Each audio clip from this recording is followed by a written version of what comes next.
দেখুন, বর্তমানে পশ্চিমবঙ্গ সরকার পশ্চিমবাংলার মানুষের জীবন পরিচালনার ক্ষেত্রে শেষ ব্রেকটি পুঁতে ফেলেছে। শিক্ষাক্ষেত্রে নৈরাজ্য, শিক্ষাক্ষেত্রে চাকরিহারা, কোনো শিল্প তো বাংলায় নেই, যে দু একটি ছিল সেটাও ঢুকছে। এখানে যে ছোট ছোট রাইস মিল, ছোট ছোট কলকারখানা ছিল, সেগুলোও এখন আপনারা খোঁজ নিয়ে দেখুন, 3 ভাগের 2 ভাগ শেষ, 1 ভাগ কোনো রকমের টিম করে প্রদীপের মতো জ্বলছে। এক কথায় বলতে গেলে পশ্চিমবাংলায় কৃষকদের ক্ষেত্রে এইরকম একটা হতাশা। কৃষকদের বর্তমানে যে কেন্দ্র সরকারের সহায়ক মূল্যে ধান কেনা হচ্ছে, সেটাতেও প্রত্যেকটি মান্ডিতে এইরকম নৈরাজ্য এবং দুর্নীতি। কৃষকদের নামের লিস্ট করা হচ্ছে, কৃষক কোনো কষ্ট করে ধান নিয়ে যাচ্ছে, ধান নিয়ে যাওয়ার পর যখন কাটা হবে তখন বলছে আপনার লিস্টের নাম নেই, আপনার ধান নেওয়া যাবে না। মানে সেই কৃষককে সেই ধান আবার বাড়িতে ফেরত নিয়ে যেতে, আর সমস্ত ধান নামে বেনামে তৃণমূলের নেতাদের মিল থেকে নিয়ে গিয়ে সেই ধান তাদের নামে বিক্রি হচ্ছে। অর্থাৎ সরকারি সহায়ক মূল্যে যেটুকু লভ্যাংশ সেটুকু তৃণমূল ভোগ করছে। এখন সংবিধান অনুযায়ী আমাদের কেন্দ্র রাজ্যে ডাইরেক্ট কিছু করতে পারে না, সেই জন্য সমস্ত কিছুতে তৃণমূল এখানে নৈরাজ্য করেছে। আমাদের বীরভূম জেলার বালি বলে আর কিছু নেই, নদী বলেও কিছু নেই। আমি ডিএমকে কয়েকদিন আগে একটি অভিযোগ করে এসেছি, নদীর যে চরিত্র, নদীর যে চেহারা, সেটা দেখবেন আর কোনো নদীতে নেই। নদীর মধ্যে পুকুর দিঘি তৈরি হচ্ছে, নদীর মধ্যে ছোট্ট ছোট্ট পাহাড় তৈরি হয়ে গেছে, নদীর মধ্যে রেস্তোরাঁ, হোটেল, নানা অসাংবিধানিক কাজ করার আড্ডাখানা তৈরি হয়েছে। যার বালি মাফিয়ারা গায়ের জোরে নদীর জায়গাকে দখল করে পার্কিং করছে, নিজেদের ব্যবহারের জায়গা তৈরি করছে। এই রকম একটি অবস্থান সারা বীরভূম জেলা, সারা বাংলাতে তৈরি হয়েছে। অতএব এই সরকার যত তাড়াতাড়ি যাবে তত বাংলার এবং বাঙালিদের মঙ্গল। তো আমি মনে করি এই সরকার যদি আরও একবার টিকে যায়, তাহলে বাংলায় এখনও মানুষ যেটুকু অক্সিজেন নিতে পারছে, কার্বন ডাইঅক্সাইড ত্যাগ করতে পারছে, আমার মনে হচ্ছে আর কিছুদিনের মধ্যে সেটাও বন্ধ হয়ে যাবে। না, সেটাও যদি কোনো কৃত্রিমভাবে ব্যবসা করা যায়, সেটাও সরকার করে ফেলবে। এই জন্যে আমাদের সম্মানীয় দেবাশিস ধর মহাশয় এসছেন, তো উনি বিস্তারিত বলেছেন। আমি ছোট্ট করে বলবো, যত তাড়াতাড়ি বাংলার মানুষ তৃণমূলকে হটাতে পারবে। এই যে আপনারা এখনই শুনলেন যে মেসির খেলার কাণ্ডে যে অন্যায় হলো, দোষ চেপে গেল পুলিশে। আমাদের সিউড়িতে দেখলাম তৃণমূলে লড়াই, সেখানে দোষ চেপে গেল তৃণমূলের আইসির ওপরে সিউড়ি থানা। আমরা গত পরশু তারিখে দেখলাম যে নানুর থানার করেয়া পরিষ্কারভাবে কাজল গোষ্ঠী এবং কেষ্টবিটিতে মারপিট, 16 জন আহত, হসপিটালাইজ। এবং তার কাণ্ডেও দেখবেন হয়তো খুব বেশি যদি চাপাচাপি করা হয়, তাহলে দেখবেন ওই থানার পুলিশকে একটু সাসপেন্ড করবে, না কিছুদিন কোথাও বসিয়ে দেবে। তার মানে পুলিশ ওদিকে বেশি সাপোর্ট করেছে, পুলিশ ওদেরকে সহযোগিতা করেছে, পুলিশ ওদের কথা শুনতে বাধ্য হয়েছে এবং টাকার লোভে পুলিশ শুনেছে। আজ পুলিশকেই তার ফল ভোগ করতে হবে, তার কাজ আজকে শুরু হয়ে গেছে। সেই জন্যে আমরা বলবো, ভারতীয় জনতা পার্টি সারা ভারতবর্ষকে অন্যান্য রাজ্যগুলি যেভাবে তুলে ধরেছেন এবং ভারতবর্ষকে বিশ্বের দরবারে যেভাবে মাথা উঁচু করে মোদিজি দাঁড় করিয়েছেন, আজকে সমস্ত কিছু ক্ষেত্রে ভারতবর্ষ এগিয়ে গিয়েছে। সেই দিন বাংলায় আনতে গেলে ভারতীয় জনতা পার্টিকে চাই। আর 26 সালের দেওয়ালে লেখা হয়ে গেছে, আকাশে বাতাসে ধ্বনিত হচ্ছে, 26 সালে এবার বিজেপি আসবে, মমতার বিসর্জন। গিয়ে বেশ কিছু সমস্যার সম্মুখীন হয়েছিল এবং হতে পারেননি, তো বিধানসভা নির্বাচনে এখনো অবধি কি ভাবনা রয়েছে? দেখুন, আমাদের দলটা হচ্ছে এমনই একটা দল, এখানে কোনো ব্যক্তিগত ভাবনা কোনো জায়গা রাখে না।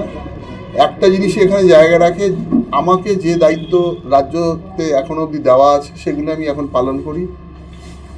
লোকসভা বা বিধানসভা নির্বাচন বলে কোনো ব্যাপার নেই, আমাকে দল যে দায়িত্ব দেবে সেটাই আমি নিষ্ঠার সাথে পালন করব। সেখানে প্রার্থী হলাম না, বিধানসভায় হলাম না, লোকসভায় হলাম না, অন্য কোথাও হলাম, সেটা কোনো মানে এখানে কোনো প্রভাব ফেলে না। আমার কাছে দলই সবথেকে বড় কথা। দল, আর এটা হচ্ছে ভারতবর্ষের কেন, বিজেপি হচ্ছে পৃথিবীর সবথেকে বৃহত্তম দল। তো এখানে যে জায়গায় আমাকে কাজ করতে দেবে, সেটা যদি এখানে হয় গোটা রাজ্যে হয়, ইভেন কি মানে দেশের অন্য জায়গায় হয় বা ফরেনে হয়, আমি সেইটাই নিষ্ঠার সাথে পালন করি। বোলপুরে কি আপনাকে কোনো দায়িত্ব দেওয়া হয়েছে বা আপনি? বোলপুরে আমি এসেছিলাম, তখন মাননীয় সভাপতি সাহেবও ছিলেন বা অন্যান্য যারা নেতৃস্থানীয় ছিলেন। আমি যখন এই চার্জশিট তৈরি হচ্ছিল, তো সেক্ষেত্রে আমাকে কিছু ফিডব্যাক নিতে বলা হয়েছিল এবং আমাদের যারা যে সংস্থা এটা সমীক্ষা করে তাদের সাথে আমি একনিষ্ঠভাবে দুটো জেলায় কাজ করেছি, করে আমি আমার দায়িত্ব পালন করেছি।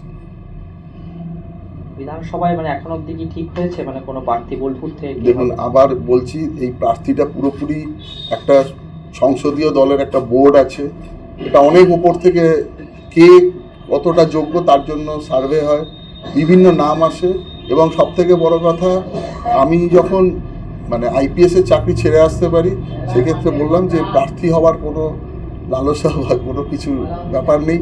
আমি নিজেও জানতাম না, যখন লোকসভায় প্রার্থী হয়েছিলাম আমার কাছে একটা ফোন এসেছিল, আধ ঘন্টার মধ্যে আমাকে রিজাইন করে প্রার্থী হতে বলা হয়েছিল। তো সেটাও যখন করেছি, আগামী দিনে যে দায়িত্বটা আমাকে দেবে সেটাও আমি মানে খুবই মানে গ্ল্যাডলি পালন করবো, এটাই বলতে পারি। আর লোকসভা নির্বাচনে প্রার্থী হওয়ার ক্ষেত্রে যে সমস্যাগুলো ছিল সেগুলি কি এখন ক্লিয়ার হয়ে গেছে? এবং একটা ব্যাপার ছিল, আমাদের কাউকে দাঁড়াতে গেলে লোকসভা নির্বাচন বা অন্য নির্বাচন নো ডিউজ সার্টিফিকেট লাগে, তো সেটা নিয়ে একটা জটিলতা ছিল। তো আমি সেই ক্ষেত্রে মানে যেহেতু একদম মানে আজকে রিজাইন করে কাল থেকে প্রচারে চলে এসেছিলাম, এবং যদি আমি অ্যাপ্লাই করেছিলাম সেই ব্যাপারটা আমাকে ওখান থেকে কিছুটা উজ্জ্ব রাখা হয়েছিল, এবং সেক্ষেত্রে যিনি যারা ওই আমার স্ক্রুটিনি বা এই ফাইলপত্র করেন, তো সেক্ষেত্রে কিছু আমাকে জেলা অথরিটি অনেক কিছু ভুল বুঝিয়েছিল। তো আমি এই ব্যাপারে অনেকটা মানে মানুষ থেকে শেখে, অবশ্যই আমি এবার থেকে অনেক বেশি সতর্ক থাকি। অনুব্রত মণ্ডলের গড়ে প্রেস মিট করছেন, তাহলে কি বিধানসভা নির্বাচনের মানে আপনার এখানে মাটি প্রস্তুতি বলা যেতে পারে? দেখুন, ওনারা হচ্ছেন যোদ্ধা, ওনারা প্রত্যেক দিন, আমি অ্যাজ এসডিপি অনুব্রত মণ্ডলের যখন উনি তখনও তো আসেনি এখানে পাওয়ারে, আমি সেই দিনটাও দেখেছি, তারপরেও দেখেছি, বা আজকে আমরা সকলে একটা পরিবারের সদস্য, ঠিক আছে। ওনারা প্রত্যেক দিন এই ব্যাপারটা সামলান। অবশ্যই অনুব্রত মণ্ডলের গড় বলে কিছু হয় না পৃথিবীতে। দেখুন, যার শুরু আছে তার শেষও আছে, পৃথিবীতে কোনো কিছুই মানে পারপিচুয়ালি চলতে পারে না। তো এইখানে আমরা এইবারে এটা বলতে পারি যে আমরা প্রত্যেকটি কর্মী দৃঢ় প্রতিজ্ঞ যে বিজেপি এবারে পাওয়ারে আসবে এবং মানুষের জন্য, মানুষের স্বার্থে, দেশের স্বার্থে এবারে পাওয়ারে আসতেই হবে, এর বাইরে কিছু নেই। সেক্ষেত্রে অনুব্রত মণ্ডল কেন, মমতা ব্যানার্জিও কোনো মানে কোনো আমরা কি বলবো, সেই চ্যালেঞ্জকে নিয়েই প্রত্যেকটি কর্মীকে বা যারা প্রার্থী হবেন তাদের প্রত্যেক একটাই থাকবে যে এবারে সরকারে ভারতীয় জনতা পার্টিকে নিয়ে আসা, দেশের নিরাপত্তার স্বার্থে, মানুষের স্বার্থে। দাদা, যুবভারতী কাণ্ডে ডিজিকে শোকজ, সরকারের কাছ থেকে কি পুলিশ সরে যাচ্ছে? দেখুন, এই ব্যাপারটার সাথে মানে আমি যদি পুরনো দিনে ফিরে যাই, ঠিক আছে, আজকে অনিশ সরকারের সাথে যা হয়েছে, তো তারপরে সিপি এবং ডিজিকে শোকজ করা হয়েছে, তো সরকার সবসময় একটা স্কেপগোট তৈরি করে। এটা দেখুন, 2015-তে আমি যখন ছিলাম তখন প্রথমবার মানে খুব বড় একটা ইভেন্ট মানে আইএসএল তখন অর্গানাইজ হয়েছিল, এবং মানে খুব বড় বড় স্টার, হয়তো মেসি আসেননি তখন, কিন্তু বিভিন্ন মানে ভারতবর্ষের সব থেকে বড় বড় স্টারেরা এসেছিলেন এবং ওয়ার্ল্ডেরও আরও অন্যান্য স্টারেরা এসেছিলেন। তো এই ধরনের ঘটনা যেটা করতে গেলে সব থেকে পুলিশের যেটা অন্তরায়, যে তৃণমূল দলের একটা জিনিস ওরা ভাবে যে ওরা পুলিশি ব্যবস্থাটাকে বা প্রশাসনকে কোনো গুরুত্ব দেয় না, কারো কথা শোনে না, ঠিক আছে। এইটা নিয়ে আমার সাথে অনেকবার, হয়তো সেই সময় আমি যত চাকরিতে ছিলাম, একটা দ্বন্দ্ব হয়েছে। তো এনারা যেটা মনে করে, মানে আমার মনে হয় পুলিশ আজকে এমন জায়গায় দাঁড়িয়েছে, আমরা প্রত্যেকটা, যেহেতু আমি একজন প্রাক্তন পুলিশও ছিলাম, সেক্ষেত্রে পুলিশ কর্মীদের আমি এদের ভিতরে সিস্টেমটা জানি। 85% থেকে 90% পুলিশ কিন্তু আজকে পুরো বিপক্ষে আছে। জোর করে হয়তো ওই তাদের ওই নিয়ে, ওই পোস্টাল ব্যালট নিয়ে জোর করে ভোট দেওয়া, কিন্তু তারা কিন্তু মানসিকভাবে সরকারের থেকে অনেক দূরে সরে গেছে। আর সব পুলিশ তো রাস্তায় দাঁড়িয়ে তোলে না, যারা এত মানে 37% ডিএ কম পান, তাদেরও তো পরিবার চালাতে হয়। তো পুলিশ কোনোভাবেই কিন্তু মানসিকভাবে নেই তাদের সাথে। একটা কথাই বলতে পারি যে যে ঘটনা ঘটেছে আজকে প্রত্যেকটি ঘটনার ক্ষেত্রে একটা করে স্কেপগোট খোঁজা হয়। তো এই যে যুবভারতী কাণ্ড ঘটেছে অরিজিনালি করলো তো সমস্ত নেতারা মিলে বা তার যারা সাঙ্গ পাঙ্গ আত্মীয় স্বজন, কেউ কাউকে মানেনি। তো আজকে যে পুলিশের এগেনস্টে এই ব্যাপারটা ঘটেছে, হয়তো আমার ক্ষেত্রে সকলে মানে কি বলবো, যখন হয়েছে তখন কেউ পাশে দাঁড়ায়নি বা আমি কোনো রকম সাপোর্ট পাইনি। কিন্তু আজকে আমি কিন্তু তখনকার যিনি ডিজিপি ছিলেন, আমি বলে এসেছিলাম যে আজকে আমি সম্পূর্ণভাবে যে জিনিসটা জানতাম না, কিন্তু আমার উপরে এত বড় ঘটনা ঘটেছে, একদিন কিন্তু সকলের ক্ষেত্রে এটা ঘটতে পারে। তো সেদিন কিন্তু মানে আজকে সেদিন যদি আপনারা সংঘবদ্ধ থাকতেন বা গিয়ে বলতেন এই ঘটনাটা হচ্ছে মানে ঠিক হচ্ছে না, অন্যায়, তাহলে কিন্তু এটা হতো না। দেখতেন মানে ভাগ্যের মানে ধর্মের ফল কিন্তু বাতাসে নড়ে, বা ভাগ্যের কি মানে দারুণ পরিহাস বলতে পারেন যে আজকে যে ঘটনাটা যুবভারতীতে ঘটলো, সেক্ষেত্রে কারা স্কেপগোট হলো পুলিশ। তো হয়তো অনিশ সরকার তার মতো চেষ্টা করেছেন, সিপি যিনি ছিলেন তিনি তো চাননি যেরকম একটা মেস ঘটবে, মানে ম্যাসাকার যে ঘটবে। তো সেটা কিন্তু কোনো পুলিশ অফিসারই, একজন আইপিএস অফিসার কখনোই চাইতে পারেন না এই ধরনের উনি একটা ব্লেম গায়ে নিয়ে যাবেন। ঠিক আছে, যদি ঠিকমতো বলতে পারেন ডিপার্টমেন্টাল প্রসিডিং হয় বা তদন্ত হয়, তারাও তো ইয়ের মধ্যে জড়িয়ে যাবেন, এই ঘটনার মধ্যে জড়িয়ে যাবেন, এবং তাদের খুব সিভিয়ার পানিশমেন্ট হবে, চাকরি চলে যেতে পারে। তো এত বড় ঘটনা যেটা পুরো বিশ্বকে নাড়িয়ে দিয়েছে, সেখানে দাঁড়িয়ে যে এই ঘটনাটা কিন্তু খুব সামান্য নয়, এটা কিন্তু তার একটা অর্থনৈতিক একটা ব্যাপার রয়েছে, এবং পরবর্তীকালে যদি ইডি বা কেন্দ্রীয় অন্যান্য সংস্থা তদন্ত করে অনেক কিছু বেরোবে। তো সেই জায়গায় দাঁড়িয়ে কয়েকজন পুলিশকে সামনে রেখে দিয়ে তাদের উপরে পুরো ব্যাপারটাকে চাপানো মানে এখন অবধি হয়েছে। এবং পরবর্তীকালে আমার মনে হয় যে এটা জানি না, মানে রাজ্য সরকার তো কোনো তদন্ত করবে বলে মনে হয় না, হয়তো এখন বলেছে ঠিক আছে তোমাদের সাসপেন্ড করে দিচ্ছি বা ফোকাস করছি, কিন্তু এইটা কিন্তু মাথায় রাখা উচিত যে সকলের ক্ষেত্রে মানে পালে বাঘ কিন্তু সকলের ওপরেই পড়বে আর কি। আপনারা জানেন যে আগামী বছর আমাদের বিধানসভার ইলেকশন আছে, তাকে মাথায় রেখে গত 17 তারিখে আমাদের মাননীয় রাজ্য সভাপতি এবং মাননীয় বিরোধী দলনেতা দুজনে একটা প্রেস ব্রিফ করেছিলেন রাজ্য অফিসে। এই যে মূলত 3টি বিষয় ছিল, একটা হচ্ছে যে শিল্পের সর্বনাশ, অর্থনৈতিক বিপর্যয় এবং শাসন ব্যবস্থার যে ব্যর্থতা ক্রমাগত। রাজ্য সরকারের এই 3টি বিষয়ের উপর ওনারা বিস্তারিতভাবে প্রেস নোটে তাদের বক্তব্য আমাদের পার্টির তরফ থেকে ব্যক্ত করেছেন, এবং যাকে আমরা বলতে পারি যে আগামী বিধানসভা নির্বাচনে একটা মুখ্য প্রতিপাদ্য বিষয় হবে, এটা তৃণমূল সরকারের আমরা চার্জশিট।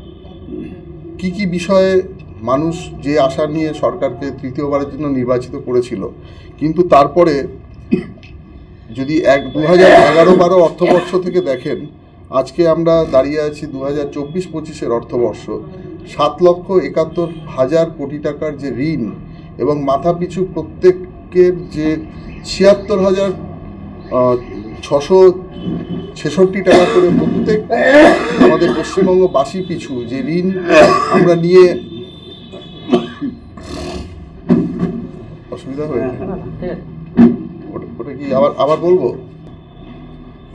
এই যে ঋণের বোঝা, বামফ্রন্ট সরকার যখন চলে গিয়েছিল 1,92,000 কোটি টাকা ঋণের বোঝা রেখে গেছিল, এবং সেই সরকার যে নতুন সরকার এসেছিল তারা মানুষের কাছে অনেক বড় প্রত্যাশা দিয়ে বলেছিল যে আমরা পশ্চিমবঙ্গকে সোনার বাংলা বানাবো, এবং শিল্পে সমৃদ্ধ শুধু হবে না, কৃষি নির্ভর শিল্প হবে এবং ভারী শিল্প এখানে আসবে। আপনারা জানেন বিগত যে সময়ে টাটা এখান থেকে চলে যাওয়া এবং সঙ্গে সঙ্গে অন্যান্য যে বিভিন্ন শিল্প সংস্থা দিনের পর দিন এখান থেকে বিদায় নিয়েছে, এর জন্য যে আজকে যে অর্থনৈতিক অবস্থা, আপনারা জানেন যে ভারী শিল্প না হলে কোনো সরকার সেখানে অর্থনৈতিকভাবে সমৃদ্ধ হতে পারে না, তার মধ্যে অনেক কিছু খামতি থেকে যায়। এই জায়গায় দাঁড়িয়ে যে আমাদের প্রেস নোট বা প্রেস বিজ্ঞপ্তি যেটা হয়েছিল, তাতে দেখা যাচ্ছে 2015 সাল থেকে আরম্ভ করে মানে এই দুদিন আগে যে আমাদের বিজিপিএস হয়েছে, তাতে যে বিনিয়োগের সম্ভাবনা বলা হয়েছে সেটা পেরিয়ে গেছে প্রায় 21 লক্ষ কোটি টাকা। কিন্তু বাস্তবে যদি আমরা দাঁড়িয়ে দেখি যে কোনো ভারী শিল্প আসেনি, হাজার হাজার যে আমাদের শিল্প সংস্থা এই রাজ্য ছেড়ে বিভিন্ন রাজ্যে চলে গেছে, উত্তরপ্রদেশে চলে গেছে, দিল্লিতে চলে গেছে, মহারাষ্ট্রে চলে গেছে, গুজরাটে চলে গেছে এবং দক্ষিণ ভারতেরও অন্যান্য জায়গায় চলে গেছে। তো সেইখানে দাঁড়িয়ে আজকে আমরা যে শিল্পের পতন, যেটা ইন্ডাস্ট্রিয়াল এন্টারপ্রেনার মেমোরান্ডাম যেটা আমরা প্রকাশ করা হয়েছে, সেখানে দেখা যাচ্ছে যে এই ফাইলের মাত্র 2 থেকে 3% অবদান পশ্চিমবঙ্গের আছে। যেখানে ক্রমাগত আমাদের মাননীয় মুখ্যমন্ত্রী গুজরাটকে আক্রমণ করে যান, সেখানে গুজরাটের এই শতাংশ হচ্ছে 15 থেকে 16%। আপনি চলে যান যদি প্রত্যক্ষ বিনিয়োগ থেকে, বিদেশি বিনিয়োগ থেকে আরম্ভ করে, আমি যেটা বললাম যে বাংলা থেকে অন্যান্য রাজ্যে চলে যাওয়া শিল্পের সংখ্যা হচ্ছে 6,688। আপনি চিন্তা করুন যে আমাদের এই যে সরকারি চাকরির ক্ষেত্রে যে আমরা দুর্বৃত্তায়ন দেখেছি, এবং বিভিন্ন প্রত্যেকটি চাকরির ক্ষেত্রে যদি সেই WBCS এক্সামসই হোক বা আমরা শিক্ষক নিয়োগ থেকে আরম্ভ করে এই কিছুদিন আগে পুরসভার দুর্নীতি থেকে আরম্ভ করে মিউনিসিপ্যালিটির যে চাকরি নিয়োগ হয়েছে সেখানেও, এবং শুধু এখানেও নয়, আমরা যদি আমরা উত্তরবঙ্গে চলে যাই, সেখানেও কিন্তু একই দুর্নীতি ধরা পড়েছে, যেখানে সাধারণ মানুষের জন্য কোনো চাকরির ব্যবস্থা নেই এবং এখানে এস্টাবলিশড হয়ে গেছে যে তার যদি পার্টিতে অ্যাফিলিয়েশন না থাকে এবং টাকা না দিলে এখানে চাকরি পাওয়া যায় না। আপনারা কিছুদিন আগে দেখেছেন প্রশান্ত বর্মনের ম্যাটারটা, ওনার ক্ষেত্রেও কিন্তু একটা অভিযোগ আছে যে উনি এই কেসও আজকে পেন্ডিং আছে আমাদের উচ্চ আদালতে। তো সেইখানে দাঁড়িয়ে বিভিন্ন, শুধু এটা তাই নয়, জনমোহিনী যে প্রকল্প আছে সেখানে দেখবেন যে MSME ছাড়া অন্যান্য কোনো ক্ষেত্রেই কিন্তু বিনিয়োগ, আর আপনারা জানেন MSMEর ক্ষেত্রে ম্যাক্সিমাম টাকা যে সাপোর্ট দেওয়া হয় সেটা সেন্ট্রাল গভর্নমেন্ট থেকে দেওয়া হয়। ফলে এটা আমাদের এখানে কোনো আমরা বাচ্চার থেকে যারা পুরো সকলেই জানি, পশ্চিমবঙ্গের ক্ষেত্রে আজকে 2026-এ যে আজকে অবস্থায় এসে দাঁড়িয়েছে, পশ্চিমবঙ্গ কিন্তু ধুঁকছে, যেখানে এত বড় ঋণের বোঝা, সঙ্গে আইন শৃঙ্খলা পুরোপুরিভাবে ভেঙে পড়েছে। আমি যেটা বললাম যে শিক্ষা ব্যবস্থা থেকে আরম্ভ করে যে দুর্নীতিতে রাজ্যের প্রত্যক্ষ মদতে হয়েছে, এবং কোনো ব্যাপারটাই আপনারা যদি ল অ্যান্ড অর্ডার সিচুয়েশান দেখেন, আমরা প্রত্যেকটা বিধানসভা ধরেও আমরা এই পার্সপেক্টিভে চলে আসি, আমরা দেখতে পাবো যে আজকে যে আমরা বোলপুর সাংগঠনিক জেলাতে দাঁড়িয়ে আছি, আপনারা বিগত বেশ কয়েক বছর ধরে দেখেছেন এখানে আইন শৃঙ্খলাজনিত যে সমস্যা এখানে এসে উপস্থিত হয়েছে, এবং এখনও মানুষ এখানে কিন্তু সঠিকভাবে তার ভোটটা দিতে পারে না। তো সেই জায়গায় দাঁড়িয়ে, এবং 2021-এর পোস্টপোল ভায়োলেন্স, তার আগে পঞ্চায়েতে 2018-র এবং 2023-এ যে পঞ্চায়েত ইলেকশনের আগে এবং পরে যে ভায়োলেন্স হয়েছে, সেখান থেকে আরম্ভ করে এখানকার যে বিভিন্ন রকমের দুর্নীতি, তার মধ্যে বালি মাফিয়াদের যে দাপট আছে, বোলপুরের ক্ষেত্রে লাল মাটি, এখানে দেখবেন যে বিভিন্ন মোরাম বা অন্যান্য ব্যাপারেও, এবং সবথেকে বড় কথা যে বিভিন্ন যে স্কিমস, গভর্নমেন্ট স্কিমস, এগুলো কিন্তু ঠিকমতো ইমপ্লিমেন্টেড হয়নি। এবং তার থেকেও আরও যদি আমরা গভীরে যাই, সেচ ব্যবস্থা, এখানে কিছু এই যে সাংগঠনিক জেলা আছে সেখানে বন্যারও প্রকোপ আছে।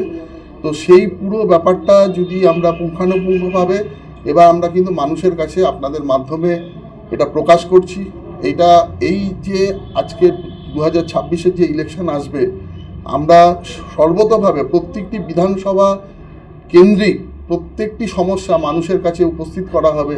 সেটা পোস্টপোল ভায়োলেন্সই হোক, সেটা প্রত্যেকটা বিধানসভা ক্ষেত্রে যে শিক্ষা ক্ষেত্রে যে দুর্নীতি হয়েছে বা অন্যান্য নিয়োগের ক্ষেত্রে দুর্নীতি হয়েছে, সাধারণ মানুষ পঞ্চায়েতে যেতে পারে না, তাদের ক্ষেত্রে কোনো রকম সুযোগ সুবিধা ঠিকমতো অ্যাভেল করতে পারে না।